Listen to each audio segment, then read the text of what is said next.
I'll demonstrate how to quickly apply several borders to your Microsoft Word document in this video.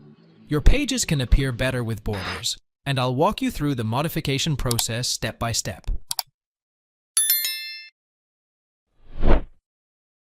Click the Design tab at the top of the window. On the far right, select Page Borders. In the Borders and Shading window, choose a border style, such as a traditional box. Adjust the width if desired.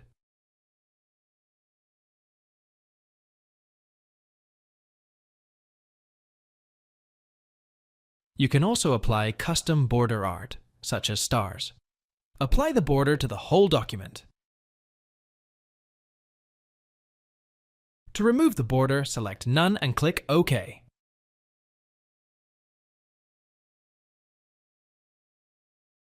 Experiment with 3D effects or shadow effects for more customization.